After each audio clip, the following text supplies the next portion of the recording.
Hi, Shelby. My name's Renae. I'm a nursing student from George Brown College. Today, I'm going to be performing the Calgary Family Assessment Model in regards to your situation with your daughter. Um, I am aware that your daughter was recently diagnosed with brain cancer. She's 15. You also have two 9-year-old sons.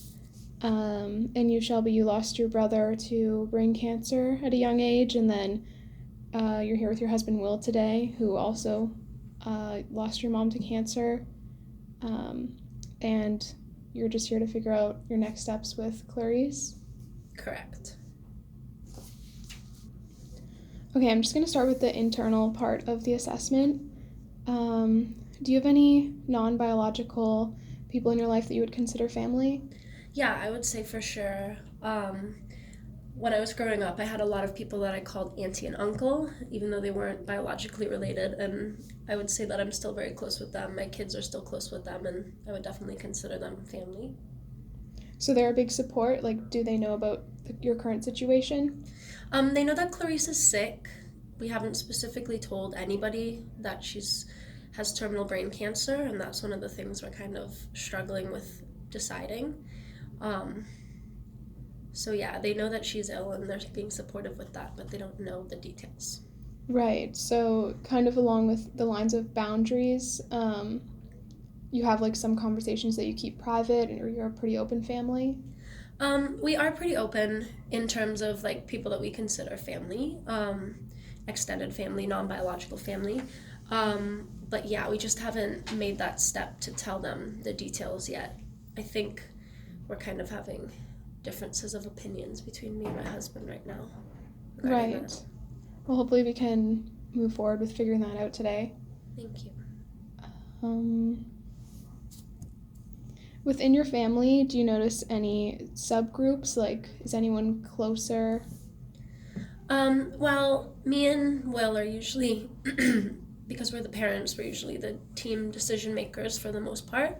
I would also say that the twins are close because they're close in age. Um, that's all, I guess. Right. And do your kids, or even you and Will, have someone that you go to first if you're feeling happy or upset? Are the kids pretty open with telling you that? They're pretty open. We like to encourage being open about your feelings in our family. Um, and so I don't really know if there's a specific person that the kids feel closer to, but I do know that we encourage them to be able to talk to us about when they're feeling unwell, which is how we figured out that Clarice was feeling unwell. Right. So good communication. I like to Um, think so. and with the ages of your kids, do you have any expectations at all? Like roles that you expect of their age?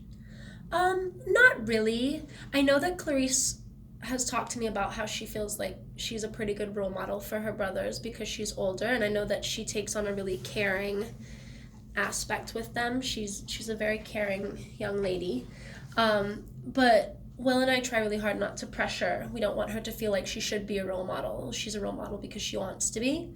The twins are still pretty young, so they're kind of just doing their 9-year-old boy stuff. Right. It does sound like you have a very supportive family. Thank you. I'm going to move into the external part of the assessment. Okay. Um, so, do you have any extended family members that you're close with? Um, Not really. Like I said, we have our non-biological family, but in terms of biological family, Will doesn't have any siblings, so there's no extended family that much on that side, no cousins or anything. And then I just had my brother, and he passed away when he was 17, so he never married or anything like that. So we don't really have that big of an extended family. What about either of your parents? Do you talk to them? Um, well, I am pretty close with my parents. They don't live with us or anything, but we do talk often on the phone and we try to see each other as many times a year as we can. And then Will sees his dad pretty much every day at the nursing home. Right. And so you talk to them often? You feel pretty close with them? Like, do they know what's going on? Yes, again, they know that Clarice is very sick, but we just got the diagnosis recently of the terminal brain cancer, and we haven't really told them that yet. Again, just because we kind of want to decide what we're going to tell Clarice, because we don't really want to be telling everyone about her illness if she's not going to know. Right. So I'm just going to move on to the larger systems in your life. Do you have any agency professionals that are involved with your family at this time? Not really. You guys at the hospital have been really helpful, but beyond that, not so much. We are kind of worried that because Clarice is sick, that we're maybe kind of focusing all of the attention on her. And I know that one of our concerns is that we really want to make sure that the boys are still being looked after and feeling supported. So we're not really sure what to do about that, but we're hoping that we can figure something out. Are you looking for something to do as a family as a whole, or just specifically for the boys, or both maybe? Probably both. For family, we could look into some family therapy groups if that's in any interest. And then there's a lot of stuff in your community. I'm not sure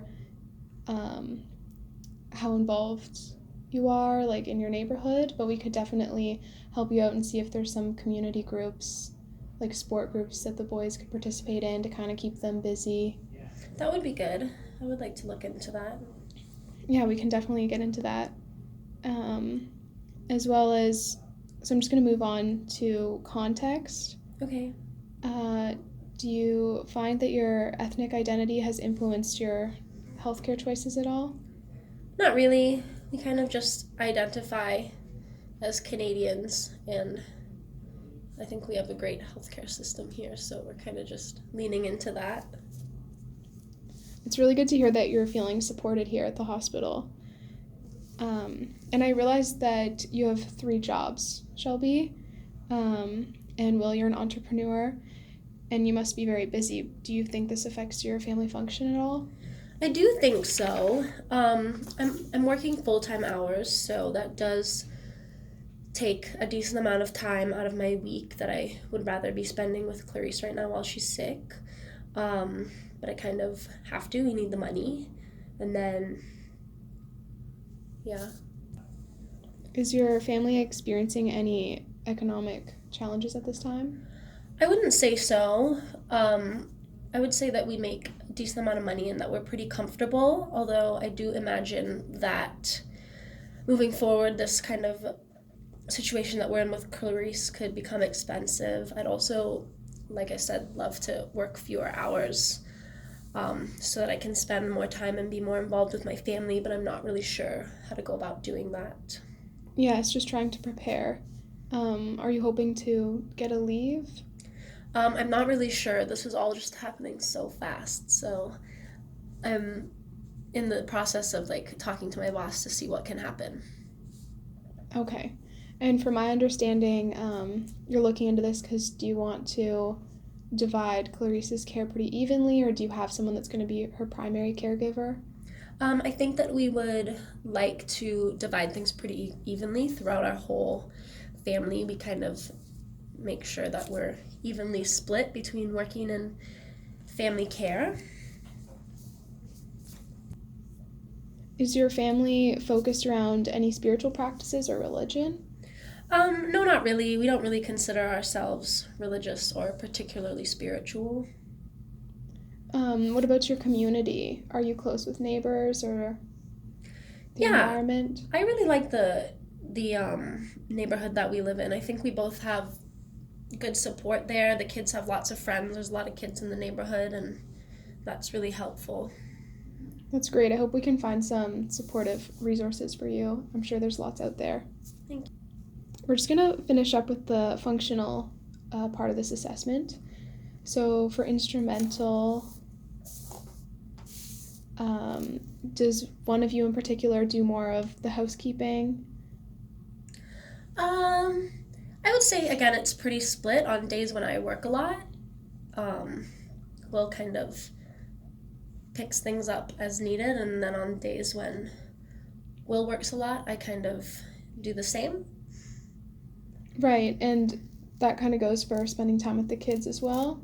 Yeah, for sure. We definitely like to spend as much time as we all can together as a family, but like I said, on days when I'm working, Will kind of helps. We're pretty lucky in that our days rarely fall when we're both working a lot of the time, so we try to keep it pretty balanced.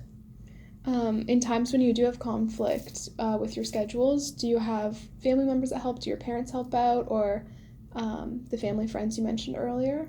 Yeah, so that's one of the things. Our community is really good in that if, like, for now, for example, right now Clarice is in hospital and we're here doing this interview with you, and the twins are at a family friends right now, one of those people that we consider family, and that's pretty standard.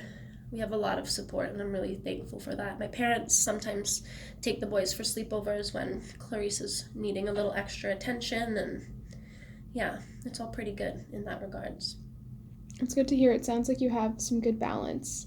And we touched on this a bit earlier, but for your daughter's primary care throughout her illness, it does sound like you want to split it evenly.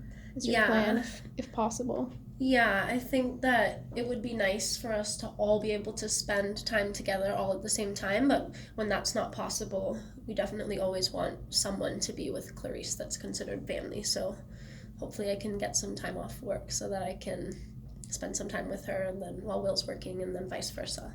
Yeah, lots of support. Yeah. And lastly, the expressive component. Is it easy to tell when someone in your family is feeling emotional, maybe even happy or sad? Yeah, sometimes for the most part. Um, I know when Will's mom died, everyone was pretty sad and we were pretty open about that. In terms of right now, it's kind of difficult because we haven't really given everybody all the information. So it's kind of obvious that everyone's a little stressed because they know Clarice is sick, but we just are having a bit of a difficult time with knowing how stressed everybody is because we don't know what people know. I understand that under these circumstances, it would definitely change your family dynamic. Um, are you finding it a little bit challenging to communicate then? Um, yeah, that's one of the main difficulties right now, just because we, as a unit between myself and Will, haven't decided what we're going to communicate to whom. And so we definitely are having some difficulty with problem solving regarding that. I think that we're pretty good with communication usually, but this situation's kind of different. I understand that these are some tough decisions to make, but by the end of the day, we're definitely going to look into the resources available for you to help you come to that decision. Thank you. Do you find, you mentioned earlier that under the circumstances, a lot of attention is on Clarice right now, which is understandable. Do the boys ask any questions? Are they acting differently? Um, The boys are just being their usual selves, I guess. They definitely ask questions about Clarice just because she's not home right now and they're only talking to her on the phone. Um, but they seem pretty satisfied, although sad, about the fact that she's sick. I don't really know if they're old enough to understand the concept of like terminal brain cancer, so we haven't really decided that. We don't even know if Clarice is old enough to understand that concept. So yeah, they really do seem okay, but we're trying to just keep their day-to-day life as normal as possible, so that might be why. right, and do you think this has been affecting Clarice? Like, does she want to talk to her brothers, or is she very close with them? She's pretty close with them. She definitely likes to hear about what they're doing and that kind of stuff. I do think that she knows that something serious is going on, which is why, even though Will doesn't necessarily want to tell her that she has terminal cancer, that I really do, because she's pretty smart and with it as children go. And like I said, I definitely think she knows that she doesn't have all the information, and I can tell that that's stressing her out. Clarice does sound very intelligent. Do you have any other questions for me? Well, basically, just like we don't know what to do moving forward at all. So, like, do you have any recommendations or anything? I do think that participating in family therapy would be very helpful to help you conclude a decision. And it can be just between you and Will, or if you want anyone else involved. But so I can set you up with a social worker if that's something you're interested in. Yeah, that would be really helpful, I think. Yeah, for sure. And by the end of the day, I can gather some community resources that'll keep the boys busy in the meantime. Perfect. Thank you so much. Thank you.